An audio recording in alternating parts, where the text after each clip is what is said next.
Hello all, easy Sini ടോക്സിലേക്ക് എല്ലാവർക്കും സ്വാഗതം. ഇപ്പോൾ ഇന്ന് kingdom of the planets of the ape movie കണ്ടിട്ട് വന്നിരിക്കുകയാണ്. ഇപ്പം ഏപ്സ് ഒരു ഫ്രാഞ്ചൈസിയിലെ 4ാമത്തെ പടമാണിത്. ഇതിന് 3 പടങ്ങളോടും 100% നീതി പുലർത്തി തന്നെയാണ് ഈ മൂവി വന്നിട്ടുള്ളത്.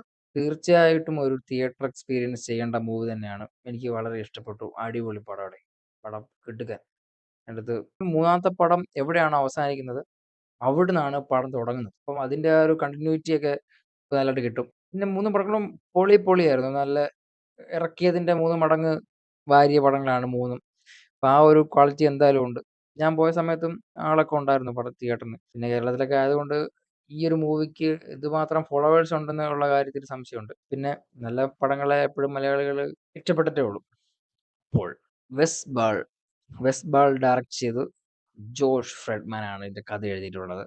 ഇതൊരു ആക്ഷൻ സ്കൈഫൈ മൂവിയാണ്. സ്കൈഫൈ ആക്ഷൻ സ്കൈഫൈ മൂവിയാണ്. അപ്പോൾ ഇത് കണ്ടിട്ടില്ലാത്തവർ ഇതിന്റെ മുന്നേ ഉള്ള 3 പടങ്ങൾ കാണുകയാണെങ്കിൽ കുറച്ചുകൂടെ നിങ്ങൾക്കൊരു ഇമ്പാക്റ്റ് കിട്ടും എന്ന് എനിക്ക് തോന്നുന്നു. ഇതിന് മുന്നേ ഉള്ള 3 പടങ്ങൾ ഏതൊക്കെയാണെന്ന് ചോദിച്ചാൽ പ്ലാനറ്റ്സ് ഓഫ് ദി ഏപ്പ് അവിടെയാണ് തുടക്കം. പിന്നെ rise of the planets of the ape. 3ാമത്തെ പടം war of the planets of the ape ആണ് 3ാമത്തെ പടം. അതൊക്കെ അതിന്റെ ക്ലൈമാക്സ് രംഗങ്ങളൊക്കെ ചില്ല് നിൽക്കുന്നത്. അപ്പൊ ആ ഒരു ക്വാളിറ്റി തന്നെ ഇതിൽ തന്നിട്ടുണ്ട്.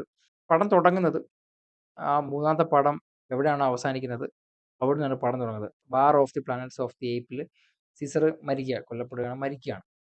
അതിന്റെ കണ്ടിന്യൂവേഷൻ ആ മരണം കഴിഞ്ഞിട്ടുള്ള ആ ഒരു പുള്ളിയുടെ ആ ഒരു ബോഡി കത്തിച്ച് കളയുന്ന അല്ലെങ്കിൽ അവർ ദഹിപ്പിക്കുന്ന ആ ഒരു സീൻ തൊട്ടാണ് പടം തുടങ്ങുന്നത്. പിന്നെ അത് കഴിഞ്ഞിട്ട് കുറെ വർഷങ്ങൾക്ക് ശേഷമുള്ള സമയമാണ് കാണിക്കുന്നത്. അപ്പൊ അങ്ങനെ വരുമ്പോഴത്തേനും അവിടെ ഹ്യൂമൻസും കാര്യങ്ങളും ഒന്നുമില്ല. Full control. Kingdom of the planets of the apes. ഏപ്സിന്റെ കിങ്ഡം ആണ്, അവരുടെ പ്ലാനറ്റ് ആണ് എന്നുള്ള രീതിയിലാണ് പടം തുടങ്ങുന്നത്. അപ്പം ഈ നായകന്റെ പേര് നോവ എന്നാണ്. നോവ. ഇങ്ങനെ ഒരു ക്ലാനിൽ ഒരു പ്രശ്നം ഉണ്ടാകുന്നു. അവിടെ ക്ലാനിലുള്ളവരെല്ലാം മിസ്സാവുന്നു. അവരെ തേടി പോകുന്നു. പിന്നെ അതിനിടയ്ക്ക് ഒരു ഹ്യൂമൻ ബീങ് ആയിട്ടുള്ളൊരു ലീഡ് റോളിലോട്ട് വരുന്നു. പുള്ളിക്കാരിയായിട്ടുള്ള ഒരു കുറെ കാര്യങ്ങളും പിന്നെ അങ്ങനെ നടക്കുന്ന കുറച്ച് സംഭവങ്ങളൊക്കെയാണ്. ഇതിൽ കൂടുതൽ പറയാൻ പറ്റില്ല. ഇതിൽ കൂടുതൽ പറഞ്ഞു കഴിഞ്ഞാൽ ഒരു സ്പോയിലറാണ്. പിന്നെ നമുക്കറിയാം പടം എങ്ങോട്ടാണ് പോകുന്നത് എന്നുള്ളത് നമുക്കറിയാം. പിന്നെ ഇവരുടെ ആ ഒരു പടത്തിൽ കൊടുത്തിരിക്കുന്ന ആ ഒരു ഇമ്പാക്റ്റ് ആണ് നമുക്ക് കിട്ടുന്നത്.